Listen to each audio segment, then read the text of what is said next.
Hello दोस्तों, जैसा कि आप जानते हैं पिछले दिनों उत्तराखंड के मुख्यमंत्री को चेंज करके त्रिवेंद्र सिंह रावत की जगह तीरथ सिंह रावत जी को उत्तराखंड का नया मुख्यमंत्री चुना गया है।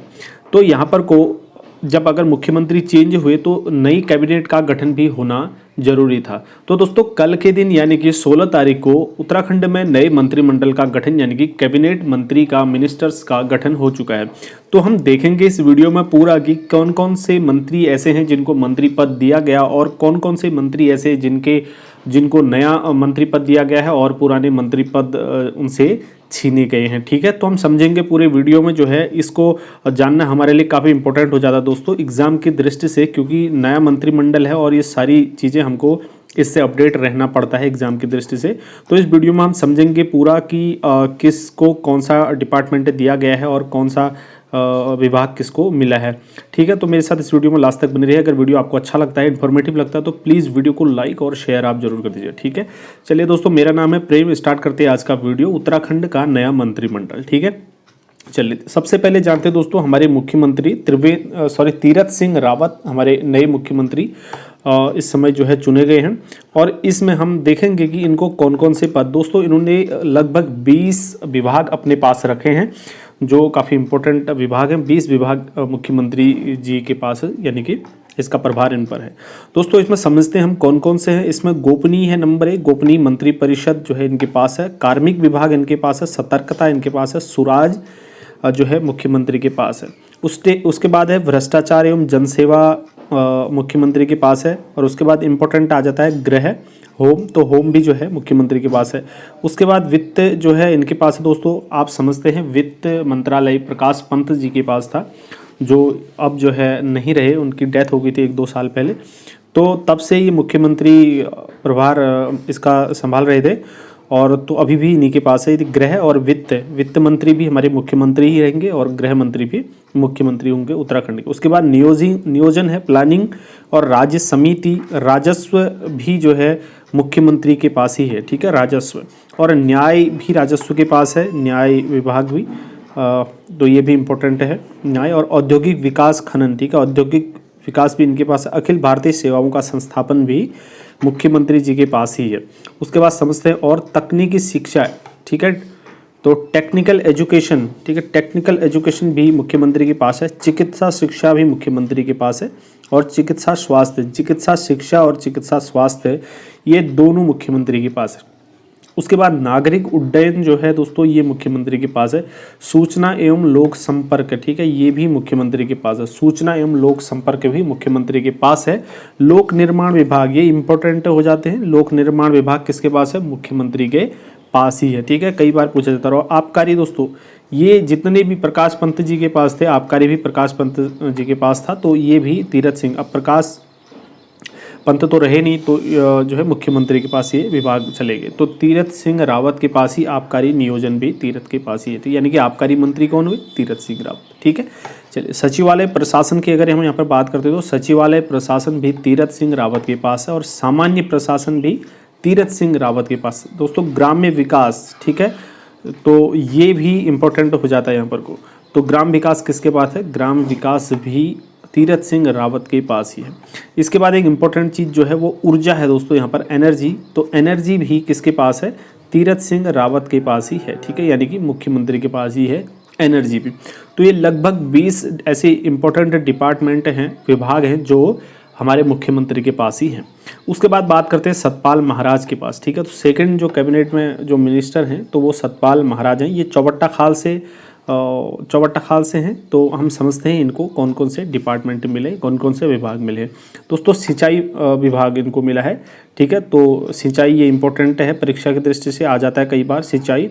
और बाढ़ नियंत्रण जो है सतपाल महाराज। लघु सिंचाई, सिंचाई से संबंधित, जल से संबंधित जितनी भी चीज़ें हैं ना, तो ये सारे सतपाल महाराज के पास है। एक ट्रिक यहाँ पर बना लीजिए आप, जैसे सिंचाई, बाढ़ नियंत्रण, लघु सिंचाई, जलागम प्रबंधन। जो जलागम प्रबंधन का कार्य होता है ये भी वाटर ट्रीटमेंट से संबंधित ही है। ठीक है, तो ये 4 के 4 आप समझ रहे होंगे यहाँ पर को, ये वाटर से संबंधित है। ठीक है, वाटर ट्रीटमेंट है, उसका प्रबंधन, उसका नियंत्रण, ठीक है, ये सारी चीज़ें। तो ये किसके पास है? सतपाल महाराज के पास है। चौबट्टा खाल से हैं सतपाल महाराज। तो इनके पास है सिंचाई, बाढ़ नियंत्रण, लघु सिंचाई और जलागम प्रबंधन। ठीक है, उसके बाद और इनके पास है भारत नेपाल उत्तराखंड नदी परियोजना, ठीक है, ये भी वाटर से रिलेटेड है। तो हम समझते हैं वाटर से रिलेटेड है नदी परियोजनाएं भारत और नेपाल की, तो ये भी सतपाल महाराज के पास है। उसके बाद एक इम्पोर्टेंट डिपार्टमेंट इनके पास है दोस्तों, ये टूरिज्म है, पर्यटन, ठीक है, पर्यटन भी किसके पास है, सतपाल महाराज के पास है। पर्यटन मंत्री कौन है इस समय, सतपाल महाराज, ये हमारा बनेगा। संस्कृति एवं धर्मस्व भी किसके पास है, संस्कृति, तो ये भी सतपाल महाराज के पास है, ठीक है।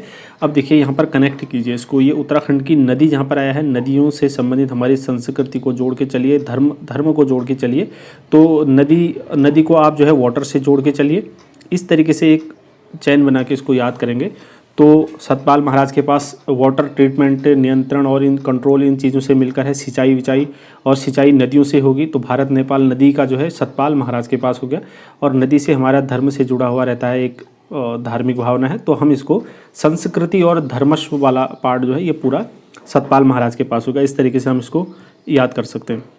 उसके बाद हम बंसीधर भगत की बात करते हैं दोस्तों। बंसीधर भगत ये कालाढूंगी से हैं, पहले तो ये समझ लेते हैं ये कहाँ से हैं, कालाढूंगी से ये है। और बंसीधर भगत जो है इनको मिला है विधायी, ठीक है, विधायी इनको मिला है दोस्तों, जो कानून से संबंधित आता है। और उसके बाद संसदीय कार्य जो है इनके पास ही है, बंसीधर भगत को मिला संसदीय कार्य, और खाद्य मिला है इनको, ठीक है, फूड के बारे में, फूड डिपार्टमेंट जो है, खाद्य विभाग किसको मिला, बंसीधर भगत को मिला। ये इंपॉर्टेंट है, और ये तीन इंपॉर्टेंट हैं। और नागरिक आपूर्ति और उपभोक्ता मामले भी किसके पास है भाई, अगर विधायी उनके पास है और संसदीय कार्य उनके पास है, ये दोनों को आप कनेक्ट कर सकते हैं। उसके बाद खाद्य आता है, तो खाद्य के अंतर्गत ही जो है नागरिक आपूर्ति और उपभोक्ता मामले भी आ सकते हैं, ठीक है, इसको कनेक्ट कर लीजिए आपस में।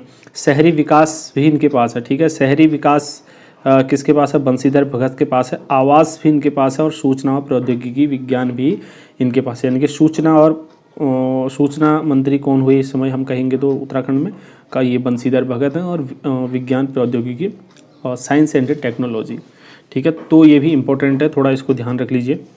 उसके बाद बढ़ते हैं आगे, तो हरक सिंह रावत के बारे में देख लेते हैं। हरक सिंह रावत को इस समय जो है फॉरेस्ट मिल गया दोस्तों, एक वन मिल गया है इनको, ठीक है, और पर्यावरण संरक्षण मिल गया। वन से कनेक्ट करेंगे आप पर्यावरण संरक्षण, इस तरह के जितने भी वन, पर्यावरण संरक्षण, जलवायु परिवर्तन, ये सब जो हो जाएंगे ना, तो ये सारे को आपस में कनेक्ट कर लीजिए। ये किसके पास, हरक सिंह रावत के पास है, ठीक है। इनको श्रम मंत्री भी बनाया गया है, यानी कि श्रम विभाग भी इनको मिला है। कौशल विकास और सेवा योजन भी इनको मिला है, ये कुछ नई चीज़ है, सेवा योजन और कौशल विकास, तो ये भी इनको मिला है, ठीक है, इसको श्रम से आपस में जोड़ लीजिए। उसके बाद आयुष और आयुष शिक्षा भी किसको मिला है, ये हरक सिंह रावत को ही मिला है, ठीक है। चलिए वन को आयुष और आयुष शिक्षा से जोड़ सकते हैं थोड़ा, ठीक है। वन पर्यावरण जलवायु, ये तीन एक टाइप के हो गए, ठीक है, इनको आपस में कनेक्ट कीजिए, तो यहाँ पर को आप इसको आसानी से याद कर पाएंगे। उसके बाद बिशन सिंह चुफाल को देख लेते हैं। ये नए कैबिनेट मिनिस्टर हैं दोस्तों, इनको नया कैबिनेट में लिया गया है, इससे पहले कैबिनेट में नहीं थे। तो ये डीडी हाट से हैं, ठीक है, डीडी हाट से हैं। इनको जैसे वाटर से पेयजल है, वर्षा जल संग्रहण, ग्रामीण निर्माण, जनगणना विभाग, ये चीज़ इनको दिया गया है बिशन सिंह चुफाल को, ठीक है। पेयजल विभाग इनको दिया है, और वर्षा जल संग्रहण इनको दिया है, ग्रामीण तालाब इनको दिया है, और जनगणना विभाग दिया है इनको, ठीक है। ये नए मंत्री हैं, और ये भी याद रखना है आपको, न्यू मिनिस्टर है, न्यू कैबिनेट मिनिस्टर है। उसके बाद आगे बात करते हैं, यशपाल आर्य हैं। यशपाल आर्य को यहाँ पर को परिवहन जो डिपार्टमेंट है दोस्तों, ये नया दिया गया है, इससे पहले इनके पास परिवहन नहीं था, ठीक है, तो ये इम्पोर्टेंट है, इसको आप याद कर लेंगे, ये परिवहन, तो परिवहन मंत्री इस समय जो है यशपाल आर्य है। समाज कल्याण विभाग भी यशपाल आर्य जी के पास है। उसके बाद अल्पसंख्यक कल्याण और छात्र कल्याण और निर्वाचन भी इनके पास है। छात्र कल्याण है और निर्वाचन जो दिया है ये भी इनके पास है। इनके पास इंपॉर्टेंट डिपार्टमेंट है, इनको आप याद कर सकते हैं, आसानी से याद भी हो जाएंगे, ठीक है। उसके बाद हम बात करेंगे अरविंद पांडे जी की। अरविंद पांडे जी ये बाजपुर से आते हैं, यशपाल आर्य और अरविंद पांडे गदरपुर से आते हैं, ठीक है, तो गदरपुर से हैं ये। उसके बाद इनको मिला है विद्यालयी शिक्षा, जैसे कि आप जानते हैं शिक्षा मंत्री थे पहले, अभी भी इनके पास विद्यालयी शिक्षा और विद्यालयी शिक्षा माध्यमिक, बेसिक और माध्यमिक, ये दोनों एजुकेशन विभाग इन्हीं के पास हैं, बेसिक भी माध्यमिक भी इन्हीं के पास है। और ये खेल मंत्री भी हैं दोस्तों, खेल विभाग इनके पास है, युवा कल्याण इनके पास है, खेल से युवाओं का कल्याण हुआ, ठीक है। पंचायती राज और संस्कृत शिक्षा ये सब इनके पास, शिक्षा से संबंधित आ गया तो इनके पास है। एक उच्च शिक्षा धन सिंह रावत के पास है, बाकी एजुकेशन मिनिस्टर ये हैं तो शिक्षा से संबंधित इनके पास हो गया। इसमें एक एक्स्ट्रा चीज़ आ गई पंचायती राज, ठीक है। तो पंचायती राज जो है किसके पास है, अरविंद पांडे के पास ही है पंचायती राज। उसके बाद आगे बात, आप स्क्रीनशॉट ले सकते हैं इनका, ठीक है। चलिए अगर सुबोध उनियाल की बात करते हैं, सुबोध उनियाल को कौन कौन से डिपार्टमेंट मिले हैं, तो इसमें कृषि जो है, कृषि मंत्री की बात करेंगे, अगर आ सकता है एग्जाम में, कृषि मंत्री कौन है, तो सुबोध उनियाल है, ठीक है। तो यहाँ पर ये इंपॉर्टेंट हो जाता है। उसके बाद कृषि शिक्षा भी इनको, कृषि और कृषि शिक्षा, ये कृषि से संबंधित जितने भी होंगे तो ये जो है सुबोध उनियाल हैं। कृषि, कृषि शिक्षा, कृषि विपणन, उद्यान और कृषि प्रसंस्करण, उद्यान कृषि वगैरह ये सब ना जो भी है सुबोध उनियाल के पास आ जाएंगे। ये आपको पता ही है, पता याद कर लेना आपको। उद्यान और फलोद्योग ये भी इनके पास। रेशम विभाग ये आपको पूछा जा सकता है क्योंकि एग्जाम होते रहते हैं रेशम के, तो इसमें आपको पूछा जा सकता है। तो सुबोध उनियाल जो है रेशम विभाग भी या रेशम विकास भी किसके पास है, सुबोध उनियाल के पास है। देखिए कृषि से रिलेटेड जितनी चीज़ ना, कृषि और उद्यान से रिलेटेड, हॉर्टिकल्चर और एग्रीकल्चर से रिलेटेड जो भी आएगा विभाग तो वो सुबोध उनियाल के पास है, ठीक है। इसमें जैव प्रौद्योगिकी भी इन्हीं के पास है, ठीक है। बायोटेक्नोलॉजी किसके पास है, सुबोध उनियाल के पास ही है। चलिए ये कुछ इम्पोर्टेंट मंत्रालय हैं जो सुबोध उनियाल को मिले हैं, डिपार्टमेंट है।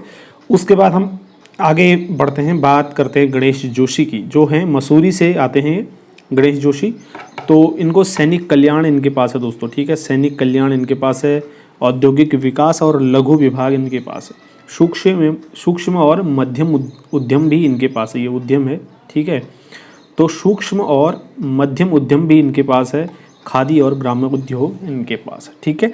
खादी और ग्राम्य उद्योग भी इनके पास है। और ये इतने डिपार्टमेंट है, यानी कि लगभग 5 विभाग जो है गणेश जोशी को मिले हुए हैं जो मसूरी से आते हैं। उसके बाद हम बात करते हैं आगे धन सिंह रावत की।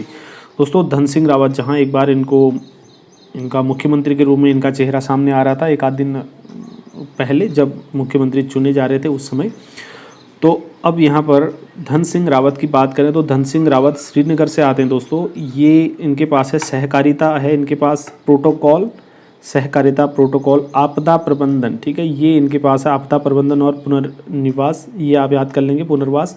और उच्च शिक्षा ये इम्पोर्टेंट है, तो उच्च शिक्षा और आपदा प्रबंधन और पुनर्वास, सहकारिता प्रोटोकॉल, ये 4 विभाग जो है धन सिंह रावत के पास है, ठीक है। चलिए ये आपको याद कर लेना है। अभी जो हम ये 4 डिस्कस करेंगे दोस्तों, यहाँ से 10 से 12 तक के जो मंत्रियों के हम यहाँ पर डिस्कस करने वाले हैं, ये राज्य मंत्री हैं, ठीक है। राज्य मंत्री स्वतंत्र प्रभार, जिसमें धन सिंह रावत हैं, रेखा आर्य हैं और यतीश्वरानंद हैं, ठीक है। आगे हम इस पर डिस्कस करेंगे। उसके बाद धन सिंह रावत को हमने बात कर लिया, अब रेखा आर्य के बारे में आ जाते हैं दोस्तों। जैसा कि आप जानते हैं रेखा आर्य जी महिला हैं, ये सोमेश्वर से आते हैं, ठीक है। सोमेश्वर से आती हैं रेखा आर्य जी। तो ये महिला होने की इनको एक ये है कि इनको महिला सशक्तिकरण और बाल विकास वाला डिपार्टमेंट इनको दिया गया है, ठीक है। और पशुपालन भी इनको मिला है, दुग्ध विकास और मत्स्य पालन, ठीक है। पशुपालन आप याद कर लीजिए, उससे दुग्ध विकास और मत्स्य पालन आपको ऑटोमेटिक याद हो जाएगा। तो यहाँ पर को अगर हम कहेंगे फिशरीज इनको मिला है, और क्या कहते हैं महिला सशक्तिकरण और बाल विकास भी इनको मिला है, ठीक है। उसके बाद बात करते हैं यतीश्वरानंद की। तो दोस्तों यतीश्वरानंद आप देख पा रहे होंगे, ये यतीश्वरानंद हैं, ये हरिद्वार ग्रामीण से आते हैं और इनको भाषा पुनर्गठन मिला है और गन्ना विकास और चीनी उद्योग भी मिला है, ठीक है। तो हरिद्वार है, तो हरिद्वार में आप याद समझ सकते हैं जो गन्ना उद्योग होंगे तो हरिद्वार से संबंधित हम यहाँ पर को थोड़ा सा इसको कनेक्ट करने की कोशिश करेंगे, ठीक है। अब अल्मोड़ा में तो गन्ना उद्योग हो नहीं सकता है, तो हम इसको एक इस तरीके से कनेक्ट करेंगे ताकि हमको याद हो पाए। तो गन्ना विकास और चीनी उद्योग हम हरिद्वार से कौन है, यतीश्वरानंद है, हम इस तरीके से थोड़ा इसको याद कर सकते हैं। और भाषा और पुनर्गठन भी ये इनको मिला हुआ है, ठीक है, यतीश्वरानंद को। चलिए ये तो थोड़ा सा ज़्यादा है नहीं इम्पोर्टेंट, यहाँ पर महिला सशक्तिकरण और बाल विकास याद कर लेंगे आप, पशुपालन और दुग्ध विकास और मत्स्य पालन रेखा जी के पास हैं। और उसके बाद उच्च शिक्षा मंत्री धन सिंह रावत हैं, आपदा प्रबंधन इसके पास है। और बाकी सारी चीज़ों पर मैंने डिस्कस यहाँ पर को कर लिया है, ठीक है। तो जितनी भी दोस्तों यहाँ पर कैबिनेट में जो नया मंत्रिमंडल गठित हुआ था, मैंने उस पर पूरी डिस्कस कर ली है, आपको बता दिया है कि कौन से मंत्री को कौन सा विभाग मिला हुआ है। तो अगर आपको वीडियो अच्छा लगा, इन्फॉर्मेटिव लगा, तो प्लीज़ एक बार फिर कहूँगा आपसे कि वीडियो को प्लीज़ लाइक आप ज़रूर कर लीजिएगा, चैनल को सब्सक्राइब कर लीजिए, क्योंकि हम विभिन्न प्रकार के एजुकेशनल मटेरियल अपने चैनल पर अपलोड करते हैं। अगर आप बेल आइकन प्रेस करते हैं तो आपको सारे अपडेट मिलते रहेंगे, कोई भी अपडेट आपसे मिस नहीं होगा। ठीक है, तो दोस्तों इस वीडियो में इतना ही है, मिलते हैं नेक्स्ट वीडियो में। तब तक के लिए आपको ढेर सारी शुभकामनाएं। इस वीडियो में मेरे साथ बने रहने के लिए आपका धन्यवाद। जय हिंद।